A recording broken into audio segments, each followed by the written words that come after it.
Assalamu alaikum. I hope you all are fine. So today we are going to continue the series of CS 205 that is information security.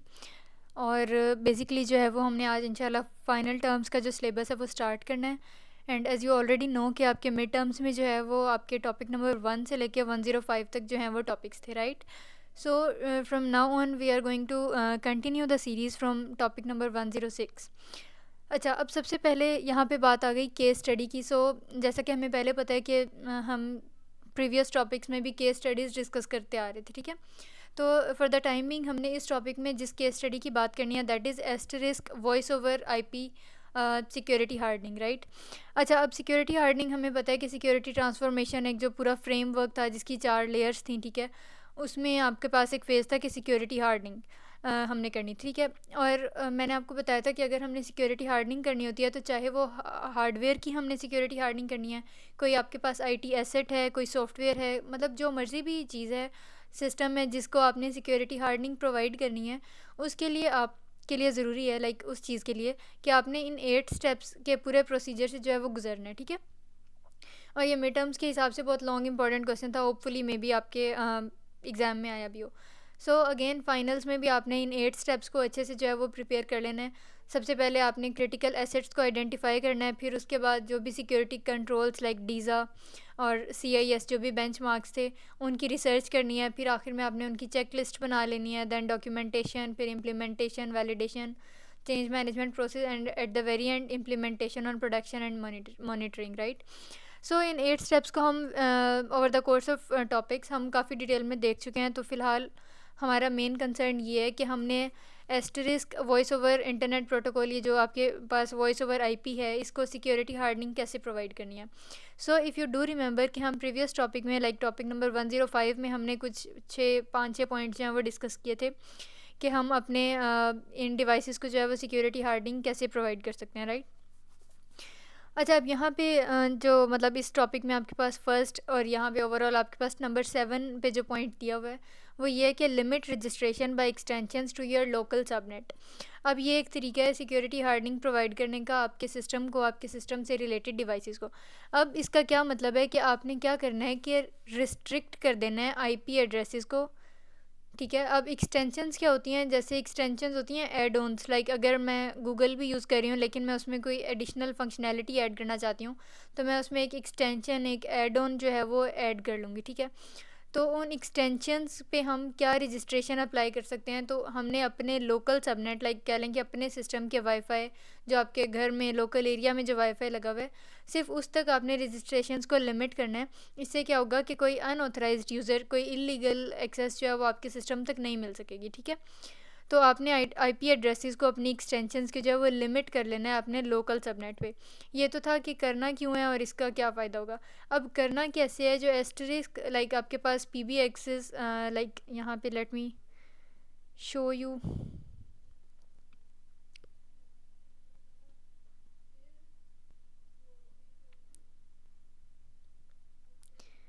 अच्छा, PBX होते हैं private box exchange. अच्छा, अब यहाँ पे basically क्या होगा कि ये जो एस्टरिस्क वॉइस ओवर्स हैं ये असल में एक्सेस कंट्रोल लिस्ट जो है वो यूज़ करते हैं और इसकी वजह से क्या होता है कि जो ऑथराइज्ड यूज़र्स होते हैं सिर्फ वही एक्सेस कर सकते हैं आपके सिस्टम को, ठीक है. और यहाँ पे एक बात लिखी है सिप डॉट कन्फिग्रेशन या SIP डॉट कन्फिग्रेशन. तो ये होता है सेशन इनिशिएशन प्रोटोकॉल और एक पूरी आपके सिस्टम में डायरेक्टरी पड़ी होती है SIP डॉट कन्फिगर के नाम से और वहाँ पे जाके जो है वो IP एड्रेसेस को ब्लॉक किया जा सकता है. इससे क्या होगा, ये करने से क्या होगा कि this can fend of brute force registration attempts के कोई ब्रूट फोर्स अटैम्प्ट्स हो रही हैं, कोई इलीगल, कोई अनऑथराइज पर्सन आपके सिस्टम को एक्सेस करने की कोशिश कर रहा है तो ही और शी विल अल्टीमेटली फेल. और ये क्यों हुआ, क्योंकि आपने अपनी जो लोकल सबनेट था वहीं तक लाइक उसी तक एक्सेस दी हुई थी अपनी रजिस्ट्रेशंस को, अपनी एक्सटेंशंस की रजिस्ट्रेशंस को, ठीक है. एक और पॉइंट आपके पास है कि disable channels and services that are not in use. तो समटाइम्स क्या होता है कि हमने काफ़ी सारे चैनल्स और सर्विसेज हमने उनकी एक्सटेंशंस जो हैं वो ऐड की होती हैं अपने सिस्टम में, लेकिन हम उनको काफ़ी अरसे से यूज़ नहीं कर रहे होते, ठीक है। तो यहाँ पे कुछ चैनल्स की एग्जांपल दी गई हैं like skinny and MGCP, but for the time being you don't need to go into the details यहाँ पे, क्योंकि आपके सिलेबस में इनको ज़्यादा ऐसे डिस्क्राइब नहीं किया हुआ। But all you need to do is to remember कि ये चैनल्स हैं जैसे स्किनी और MGCP, ठीक है। तो आपने अगर इन चैनल्स को यूज़ नहीं करना तो आपने क्या करना है कि इन चैनल्स को डिसेबल कर देना है, ठीक है। और ये डिसेबल कैसे करना है कि अगर आप एस्टरिस्क लाइक PBX यूज़ कर रहे हैं तो उसके लिए आपके सिस्टम में डायरेक्टरी पड़ी होगी ये वाली, और वहाँ पे आपने जाके अनलोड ऑप्शन जो है वो सिलेक्ट कर लेना है। अच्छा, फिर एक और पॉइंट आपके पास आ जाता है कि जो SIP स्कैनर्स हैं आपके पास, उनके लिए आपने कन्फिग्रेशन मज़ीद हार्ड कर देनी है। और वो हार्ड कैसे करनी है कि आपने सेट ऑलवेज़ ऑथेंटिकेशन रिजेक्ट जो है उसको यस के इक्वल कर देना है। अच्छा, अब यहाँ पे पहला क्वेश्चन ये बनता है कि SIP स्कैनर्स असल में होते क्या हैं। यहाँ पे ये याद रख लें या ये समझ लें कि SIP स्कैनर असल में कोई प्रोग्राम होता है या टूल होता है जिसकी मदद से हम क्या करते हैं कि सिस्टम में वल्नरेबिलिटीज़ या कोई भी जो फॉल्टी या वीक। अच्छा, तो आपने यहाँ पे क्या करना है कि SIP स्कैनर बेसिकली कोई प्रोग्राम या टूल होता है जो सिस्टम की वल्नरेबिलिटीज़ को चेक करने के लिए जो है वो यूज़ किया जाता है। और आमतौर पे जो हैकर्स होते हैं जो आपकी इंपॉर्टेंट इन्फॉर्मेशन को स्टील करते हैं वो SIP स्कैनर यूज़ करते हैं। तो अब क्योंकि हम अपना सिस्टम अपना एस्टरिस्क वॉइस ओवर जो है उसको हम असल में जो है मज़ीद सिक्योरिटी के पॉइंट ऑफ व्यू से हार्डन करना चाह रहे हैं, तो आपने क्या करना है कि SIP स्कैनर्स की कन्फिग्रेशन को ज़्यादा जो है वो क्या लें कि टाइट करना है। अब वो कैसे होगी, लाइक ज़्यादा कैसे हम उसकी इंफॉर्मेशन सिक्योरिटी को मज़ीद सिक्योर करेंगे कि आपने इस पूरे फिनोमिना को कि ऑलवेज़ ऑथेंटिकेशन रिजेक्ट को आपने यस के इक्वल कर देना है। इसकी वजह से क्या होगा कि जो भी इलीगल एक्सेसेस होंगी वो आपके सिस्टम पे नहीं हो सकेंगी। एंड यहाँ पे देखें कि लिखा हुआ है कि if they can't find you they can't hack you. तो जाहिर सी बात है कि अगर लाइक हम क्या करेंगे कि जो आपका एस्ट्रिस्क वॉइस ओवर है यहाँ पे इस पूरे सर्वर में हम इस तरह की सेटिंग्स कर देंगे कि हर बार अगर कोई इलीगल पर्सन जो है वो ऑथेंटिकेशन करना चाहेगा तो वो रिजेक्ट हो जाएगी। क्यों? क्योंकि हमने इसको तो यस पे सेट किया हुआ है, ठीक है। इसकी वजह से क्या होगा कि हमारा जो सिस्टम है वो सिर्फ लाइक कोई भी हैकर जो है वो उसको एक्सेस नहीं कर सकेगा, उसको फाइंड आउट नहीं कर सकेगा, और जब वो फाइंड आउट नहीं कर सकेगा तो जाहिर सी बात है कि वो उसको हैक भी नहीं करेगा, right. Another way to make it hard for SIP scanners is to install an SIP port firewall. एक ये और तरीका है, इससे क्या होगा कि आपके जो पोर्ट्स हैं सारे स्कैनिंग के वो ब्लॉक हो जाएंगे, ठीक है। और आमतौर पे जो हैकर्स हैं वो 5060 और 61 जो है वो यूज़ कर रहे होते हैं, तो मोस्ट बेसिकली जो है वो इनको ही ब्लॉक कर देगा और इलीगल एक्सेस आपके सिस्टम पे नहीं हो सकेंगे, ठीक है। उसके अलावा and can disable the attempting and point for a specific time when it detects a violation, कि जब भी कोई हैकर सिस्टम जो है वो फाइंड आउट करेगा कि कोई मेलिशियस पर्सन कोई हार्मफुल यूज़र जो है वो आपके सिस्टम को एक्सेस करने की कोशिश कर रहा है, तो वो क्या करेगा कि वो temporarily like for the time being वक्ती तौर पे जो है वो एंड पॉइंट्स को चीज़ों को जो है वो डिसेबल कर देगा और कोई भी पर्सन जो है वो एक्सेस नहीं कर सकेगा, ठीक है। नेक्स्ट आपके पास तरीका आ जाता है कि limit and restrict the routing and phone number dial plans. अब इसमें आपने क्या करना है कि रिस्ट्रिक्ट करनी है calling to high cost calling destination. अब समटाइम्स क्या होता है कि कुछ डेस्टिनेशन नंबर्स कुछ फ़ोन नंबर्स कह लें कि इस तरह के होते हैं जिन पे कॉल करने के आपको बहुत ज़्यादा चार्जेस लग रहे हैं। कुछ PTCL के नंबर्स आम इजी वर्ड्स में अगर मैं आपको कहूँ, या कुछ भी इस तरह की डेस्टिनेशन जहाँ पे कॉल करने के लिए आपको ज़्यादा चार्जेस लग रहे हैं, तो आपने उन कॉलिंग डेस्टिनेशंस पे रिस्ट्रिक्शन प्रोवाइड कर देनी है, रिस्ट्रिक्शन लगा देनी है प्रीमियम नंबर्स पे, जिसकी वजह से क्या होगा कि कोई भी इलीगल पर्सन जो है वो लाइक इंटेंशनली या फिर कोई और पर्सन गलती से जो है वो उस सिस्टम पे उस नंबर पे कॉल नहीं करेगा। ये ना हो कि मतलब हम सुबह सो के उठे और हमें पता चले कि अच्छा ये वाली इलीगल एक्सेस हमारे नंबर से इतनी कॉल्स इतनी देर तक हुई हैं और आपका जो क्रेडिट मतलब इतना डेबिट कार्ड से जो है वो आपकी अमाउंट चली भी जाए कि आपको इतना ज़्यादा पे भी करना पड़ता है, ठीक है। तो इसलिए कॉलिंग को जो है वो रिस्ट्रिक्ट करना पड़ता है ओनली टू ऑथराइज्ड पर्सनस। अच्छा, नेक्स्ट है audit your system security regularly. फिर एट द वेरी एंड आपने अपने सिस्टम की सिक्योरिटी को प्रॉपर एक एक्सटर्नल और इंटरनल ऑडिट और चेकिंग जो है वो रेगुलर बेसिस पे प्रोवाइड करनी है, ठीक है। अच्छा, अब नेक्स्ट आपके पास आ जाता है 107। अब इसमें यहाँ पे आ जाता है कि वेरिएंट कंट्रोल का क्या सच फ़ायदा है और इसकी सिक्योरिटी इम्प्लीकेशंस क्या हैं। वेरिएंट कंट्रोल का यहाँ पे एक आपको URL प्रोवाइड किया गया, you can click on it in order to see the further details. But यहाँ पे फ़िलहाल देखें कि वेरिएंट कंट्रोल बेसिकली होता क्या है। वेरिएंट कंट्रोल देखें कि इसको मैं सिस्टम कंट्रोल भी कह सकती हूँ। हमने बेसिकली क्या करना होता है कि सेट ऑफ़ फाइल्स होती हैं जिनको like with the passage of time उसमें कोई चेंजेस वगैरह भी आ रहे होते हैं, तो हमने उन उस पूरे वेरिएंट को कैसे कंट्रोल करना है। और इस लाइक अगर हमने किसी पूरे सिस्टम को सिक्योरिटी हार्डनिंग प्रोवाइड कर दी है, कोई वेरिएंट कंट्रोल प्रोवाइड कर दिया है, तो उसके क्या फ़वाइद हैं, क्या बेनिफिट्स हैं।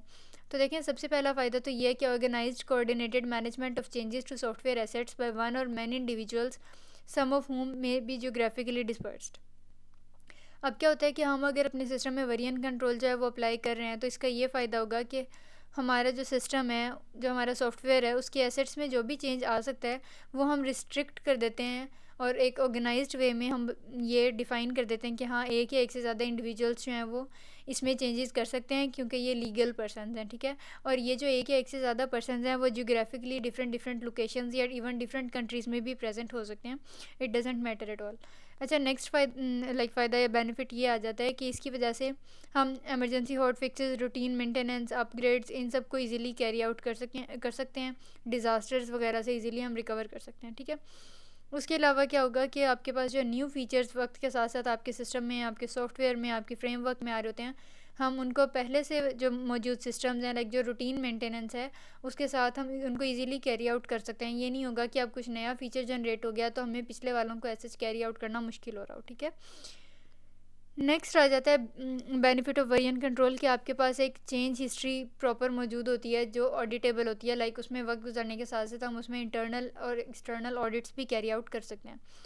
यहाँ पे ब्रैकेट्स में आपके पास लिखा हुआ है कि बेसिकली ऑडिटेबल चेंज हिस्ट्री से क्या होता है कि हम ये पता लगा सकते हैं कि क्या चेंज हुआ, कब चेंज हुआ और किसने चेंज किया, ठीक है। तो वेरिएंट कंट्रोल का एक ये फ़ायदा होता है कि हमें एक पूरा इवेंट लॉग मिल रहा होता है कि हाँ, ये चेंजेस हुए थे, इसलिए हुए थे और किए किसने थे।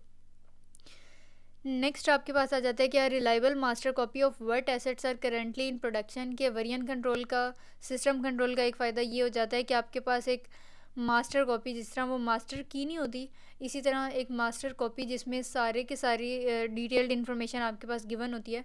तो जो एक आपके पास अगर हम वेरिएंट कंट्रोल करते हैं तो उससे एक फ़ायदा हमें ये मिल जाता है कि आपके पास एक ट्रस्टेबल, एक रिलायबल मास्टर कॉपी आपको मिल जाती है, जिससे हमें ये पता चल जाता है कि कौन कौन से एसेट्स जो हैं वो इस वक्त प्रोड्यूस किए जा रहे हैं, ठीक है, अंडर प्रोडक्शन है। फिर नेक्स्ट उसके बाद आपको पता चल जाता है कि लाइक आपको एग्जैक्टली एक कॉपी मिल जाएगी एसेट्स की जो बिल्ड होने हैं, और फिर आपने पूरा प्रोडक्शन इन्वायरमेंट अपना कैसे कन्फिगर करना है। फिर उसके बाद जो पहले से प्रोडक्शन की जा चुकी है पिछले वेरिएंट्स की, उनकी आपको ट्रस्टेबल रिलायबल कॉपीज़ मिल जाती हैं। उसके अलावा हम बेसिक डिफरेंसेस, लाइक पहले क्या कॉपी थी, क्या आपके पास पूरा एक सिस्टम की कॉन्फ़िगरेशन का सेटअप था और अब क्या है, और उसमें कितने डिफरेंसेस आए हैं और वो क्यों आए हैं और वो क्यों लाना ज़रूरी थे, तो ये वाला सीन भी आपको सारा पता चल जाता है इन केस हमने वेरिएंट कंट्रोल जो है वो कैरी आउट किया हुआ हो, ठीक है। अच्छा, अब सिक्योरिटी कंट्रोल या सिक्योरिटी इम्प्लीमेंटेशंस क्या होती हैं या हम इनको क्यों करते हैं कि इससे हम कंट्रोल मेजर्स को एक्सेस कर सकते हैं। उसके अलावा हम प्रिविलेजेस और प्रायोरिटीज़ सेट कर सकते हैं कि एक आपके पास ऑर्गेनाइजेशन है, एक डिपार्टमेंट है, उसमें किस यूज़र को, किस एम्प्लॉय को कितनी प्रिविलेज, कितनी एक्सेस मिलेगी सिस्टम के रिसोर्सेज पे। ये हम सिक्योरिटी कंट्रोल्स के ज़रिए से डिस्कस कर सकते हैं, डील कर सकते हैं, डन कर सकते हैं। And at the very end आपके पास बैकअप्स हो सकते हैं कि at some point of your security overlay infrastructure कभी आपको फ़ील हो कि आपको जो है वो मज़ीद बैकअप की ज़रूरत है, कोई डिज़ास्टर हो गया, तो उस केस में भी जो है वो सिक्योरिटी कंट्रोल्स काफ़ी काम आते हैं, ठीक है। अच्छा, अब यहाँ पे आपके पास आ जाता है topic number 108, that is variant control best practices. यहाँ पे अगेन आपको यूआरएल, एक लिंक यहाँ पे प्रोवाइडेड है, ठीक है।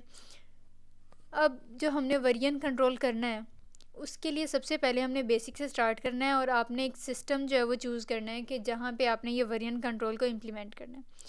फिर उसके बाद आपने दूसरा स्टेप ये करना है कि जो आपका सोर्स कोड है ना, जो आपकी सोर्स फाइल है, उसको आपने विद इन द सिस्टम रखना है, ठीक है।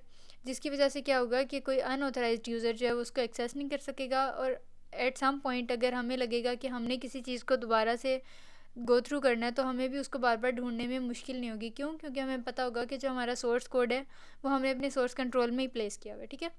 नेक्स्ट आ जाता है ensure the working file is from the latest variant from the source file. So ये ना हो कि एक चीज़ के वेरिएंट्स बार बार अपडेट हो रहे हैं लेकिन हम जिस पे काम कर रहे हैं वो बहुत ज़्यादा ऑब्सोलीट और आउटडेटेड हो गया। सो मेक श्योर कि जो लेटेस्ट वेरिएंट है हम उस पर ही काम कर रहे हैं, ठीक है। नेक्स्ट आ जाता है कि only check out the file being worked upon, कि जिस फाइल पे काम किया जा रहा है आपने उसी में चेंजेस को गो थ्रू करना है। उसके अलावा जब जब ऑल्टरेशंस जब चेंजेस किए जाएंगे आपने फ़ौरन से जो है वो एक चेक पोस्ट जैसे होता है, कोई चेक पॉइंट आपने लगा देना है। उसके अलावा कमिटिंग से पहले आपने हर चेंज को जो है वो रिव्यू करना है। Utilize the diff function. अब डिफरेंस फंक्शन बेसिकली ये होता है कि हमें ये पता चलता है लाइक एक कॉपी ए है और फिर थोड़ी देर के बाद या थोड़े टाइम के बाद आपने कॉपी बी बनाई, तो आपने डिफरेंस फंक्शन को यूज़ करके ये देखना है कि पहले वर्जन में नए वाले वर्जन में इन दोनों में क्या डिफरेंस है, कितने चेंजेस आए कितने नहीं आए। तो हर कमिट से पहले, कमिट आपके समझ लें कि सेव फंक्शन है आपके पास, तो हर सेव करने से पहले, हर चेंज सेव करने से पहले आपने उसको रिव्यू कर लेना है। Commit often every commit provides a roll back position. अब क्या होता है कि जैसे मैंने आपको बताया कि कमिट का यही मतलब समझ लें कि लाइक हमने कोई चेंज सेव करना है, तो बार बार अगर हम अपने सिस्टम में वेरिएंट कंट्रोल की को कैरी आउट कर रहे हैं तो मेक श्योर करें कि हम बार बार यानी कि मोस्ट ऑफन जो है वो हम कमिट कर रहे हैं। कमिट से क्या होता है कि आपने एक चेंज किया उसको सेव कर दिया, फिर अगला चेंज किया उसको सेव कर दिया। इससे क्या होगा कि हम सेव करते करते आ रहे हैं जेन्युइन चेंजेस, तो जहाँ पे कोई एरर आएगा, कोई बग आएगा, तो हमें पता होगा कि हाँ यहाँ तक तो हमने बिल्कुल ठीक सेव किया था और अब यहाँ से आगे जो कमिट की है यहाँ पे चेंजेस की ज़रूरत है। ठीक है, तो रोल बैक एक पोजीशन आपको मिल जाती है।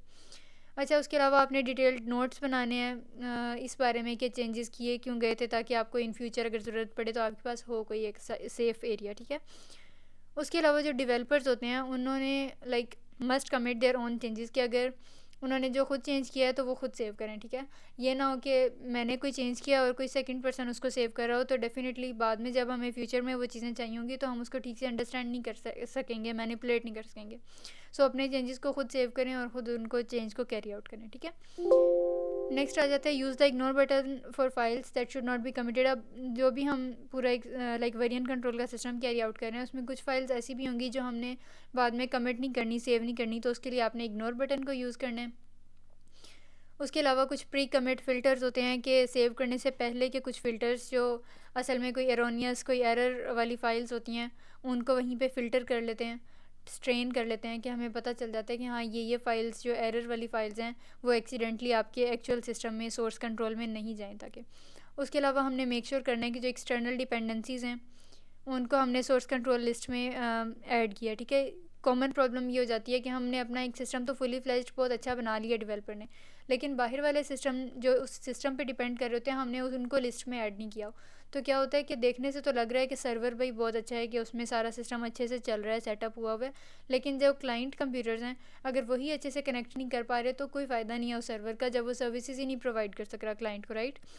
तो एक्सटर्नल डिपेंडेंसीज़ को ऐड करने से सोर्स कंट्रोल में यही होता है कि जो भी डिवाइसेस आपकी डिवाइस से with the passage of time connect होंगी वो भी लाइक सर्विसेज को अच्छे से अवेल कर सकेंगी। तो इसलिए ये सिस्टम स्टेप जो है वो भी कैरी आउट करना ऐसा इंपॉर्टेंट होता है। ठीक है,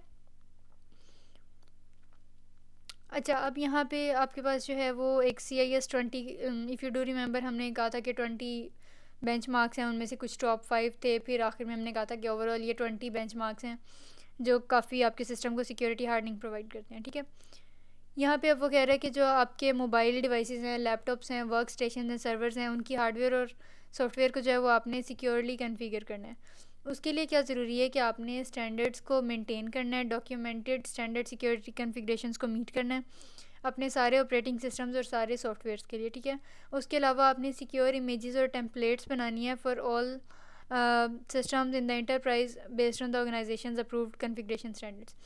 अच्छा, अब सिक्योर इमेजेस या टेम्पलेट्स इस तरह कह लें कि फॉर एग्जांपल आपने कोई केक बेक करना है, राइट, तो आपके पास एक पूरी रेसिपी होगी बेकिंग की। लाइक अगर आपने चॉकलेट केक बनाना है तो उसकी एक पूरी रेसिपी होगी कि ये आपने इंग्रेडिएंट्स ऐड करने हैं, इस क्वांटिटी में ऐड करने हैं, आपने कितना टेम्परेचर माइक्रोवेव का सेट करना है, दिस एंड दैट। ठीक है, तो इसी तरह सिक्योर इमेजेस या टेम्पलेट्स वही रेसिपी होती हैं केक बनाने की, किसी भी चीज़ की वही रेसिपी, वही इंग्रेडिएंट्स जो हम बार बार डिफरेंट चीज़ों के लिए ट्राई कर सकें, उसको हम सिक्योर इमेजेस या टेम्पलेट्स कहते हैं। और अगर आपने अपनी मोबाइल डिवाइसेस, अपने लैपटॉप्स को कॉन्फ़िगर करना है तो आपने मेक श्योर करना है कि आपने सिक्योर इमेजेस और टेम्पलेट्स जो हैं वो बनाई हो। ठीक है, और अप्रूव्ड स्टैंडर्ड्स लाइक ये क्वांटिटी होती है कि इतना ये ऐड करना है उतना वो। तो इसी तरह कंप्यूटर लैंग्वेज में भी कुछ स्टैंडर्ड्स होते हैं जिसकी हेल्प से जो है वो हम सिक्योर इमेजेस को मेंटेन कर सकते हैं। और अगर हम ये सब कुछ करेंगे तो एट द वेरी एंड क्या होगा कि जो आपकी डिवाइसेस हैं उनकी हार्डवेयर और सॉफ्टवेयर जो है वो अच्छे से मेंटेन। अच्छा, अब यहाँ पे देखें उसके अलावा जो आपने सिक्योर इमेजेस बनाए हैं उनको आपने प्रॉपर जो है वो स्टोर भी करना है, ठीक है। उन मास्टर इमेजेस को आपने किसी सेफ सिस्टम में स्टोर भी करना है, ताकि इन फ्यूचर अगर आपको इमेजेस दोबारा से यूटिलाइज़ करने की, उनमें कोई चेंज करने की ज़रूरत पड़े तो वो हम इजीली कर सकें। फिर नेक्स्ट आपने सिस्टम कॉन्फ़िगरेशन मैनेजमेंट टूल्स को डिप्लॉय करना है, यूज़ करना है। इसकी वजह से क्या होगा कि रेगुलर बेसिस पे जो आपका सिस्टम है वो उन टूल्स की मदद से स्पेसिफिक स्केड्यूल्ड इंटरवल्स पे बार बार जो है वो अपडेट होता रहेगा और आपको वल्नरेबिलिटीज़ वगैरह के बारे में इन्फॉर्म करता रहेगा। फिर नेक्स्ट आपके पास जाता है स्कैप एक मिलिट्री टूल है जो सिक्योरिटी हार्डनिंग प्रोवाइड करता है, ठीक है। It stands for security content automation protocol, SCAP. और ये बेसिकली क्या करता है, वेरीफाई करता है। किस चीज़ को वेरीफाई करता है कि आपके सिस्टम में कौन कौन से कॉन्फ़िगरेशन एलिमेंट्स हैं स्टोर सिक्योरिटी के लिए। फिर उसके बाद क्या इवेंट लॉग है, क्या कैटलॉग है, ठीक है, उसमें क्या क्या एरर्स थे और उनको कैसे ठीक किया गया। और फिर कोई अनऑथराइज्ड एक्सेस होती है तो उसके बारे में भी वो आपको फ़ौरन से अलर्ट कर देता है इन केस आपने स्कैप जो है वो इनेबल किया हो, ठीक है। So that was all about today. If you have any query, you can always drop a comment, and if you are new to this channel, then don't forget to subscribe and hit the bell icon as well. See you soon. Till then, Khuda Hafiz.